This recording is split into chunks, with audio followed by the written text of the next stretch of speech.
Here is our lock cylinder slash ignition switch that I got off Rock Auto. The link to the part number and everything will be in the description below. As you can see, we got two connectors. Looks like it's going to bolt in this area. Unfortunately, we got new keys and it did come with some hardware. And just in case you wanted to see the part number and the brand I got. So let's start taking our steering column apart. Okay, I'm under the column. I have our Phillips head screwdriver. We're going to need to take this panel off. So we got a screw here, here, here. I don't see another one on this side, so maybe a clip. And I see a Phillips head here, screw here, here, here. All right, so we're going to start with that and see where that takes us. So as I thought, we had two clips at the top. Once you remove the three screws, it just kind of flops down and just assists these two clips from holding on. And now we can move this out of the way. It was a little bit of a pain because once you remove the three screws, these tabs were a little bit of a pain. I did have to drop the steering column, like just using the lever to drop. Like I had to lower it like that. See that? And just to get the top cover out. But just had to play around with the plastic and just kind of work yourself around and try not to break anything. It's going to be really hard to show y'all, but first I just took this out of the socket that's right here, this little plug. I didn't really want to cut it. I think it's a quick release. Next, you just have to follow these two wires. There's one that plugs up to the fuse box right there that you just gotta get your finger on top of. I think it's this one, and release it.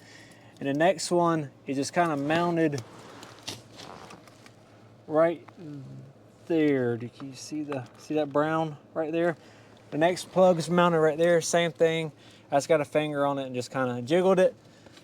Now I think we're pretty loose on everything. I can feel, I think, another clip right here. I just got it loose. And next we just need to, I think, just unbolt it. I believe that should be good. See that bracket out connects right there? I think there's two bolts at the top that we're gonna have to get to. Okay, so new problem. So you can see it has like a breakaway screw on it or something where it looks like a rivet. So now we need to get this, I guess, theft deterrent off of here. And I'm leaning towards either drilling these out or I might try to cut this. But first, we need to get this steering column lowered. So we got a 12 millimeter here on both sides. So I have my long socket with a deep well 12 millimeter. And let's take those nuts off and see how much room that gives us. So that gave us a good bit of room, but I want to go down further. And there's some more bolts right there. There's like another collar. So I'm gonna remove those. They're 12 millimeter also.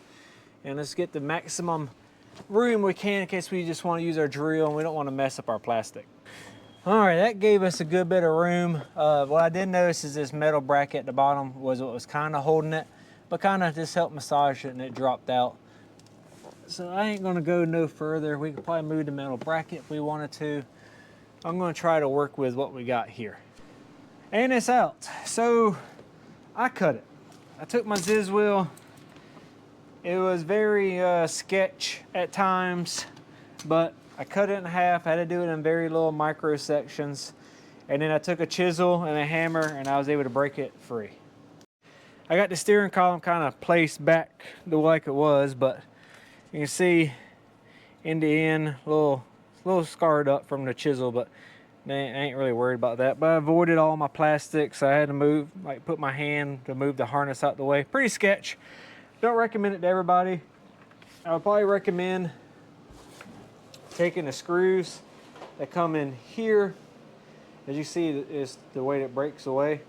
And then either take some vice grips and grab this head, or just drill out the head so you can replace those. So while I am in here, I am going to change our windshield wiper switch. The other one has like a bad spot in it. I don't want to do a separate video for that. I got it off Rock Auto also. The link will be in the description below.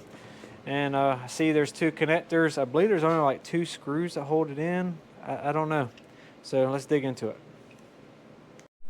If you care, The window switch is really easy and I overcomplicated it. First, had a steering wheel like this, so I couldn't get to the screws. So I had to get like this 90-degree screwdriver thing. Anyways, if you actually clock the steering wheel like this, you can access the 2 Phillips head screws. And this is the new one. But there's a little detent right here. It faces like that. I just kind of pressed it down, because you see where the detent goes.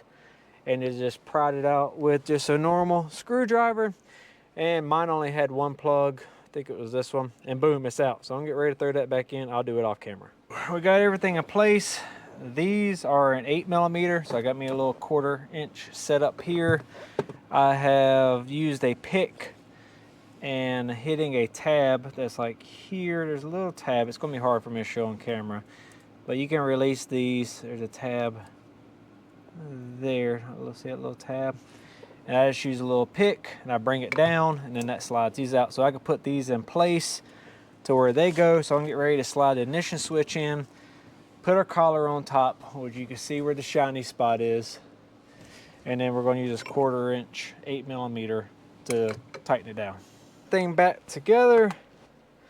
Let's do, or at least the zip tying and everything. Let's see what happens. That doesn't turn.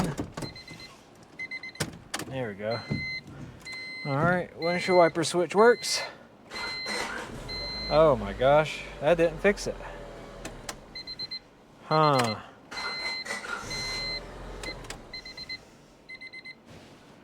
So we're going to finish out the video of how to replace ignition switch, but I have more issues. It looks like my starter is actually what is bad. To me, with that key just holding in the right position just seemed to be the issue, but not the case at all. So let's finish up this video, and this is how to replace your ignition switch. Just my symptoms might not be the exact same as yours. So I ran our wiring down back under here, and then I hooked up our 2 connectors that we showed earlier. I use a lot of zip ties. I could not reuse the zip ties from the factory, so I do this little standoff thing with zip ties. So I zip tied it here. I zip tied it, let's see, right in here somewhere, right there. And I zip tied it right here. And then I didn't have enough tail to reach to use that zip tie, and I wanted it back to where it was. So I had to cut the zip tie here, and I re-zip tied it here just to keep with the vibrations, because I know they're just trying to prevent vibrations here. So I got all that zip tied. I think the only thing that's left is to put our panels back on.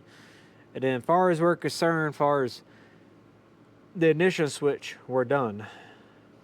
Everything is back together. Just went back together the way I took it apart. You know, reassembled this, put these screws in, reattached the wiring here, clipped it in, put the 5 or 3 screws in. Yeah, and that's it.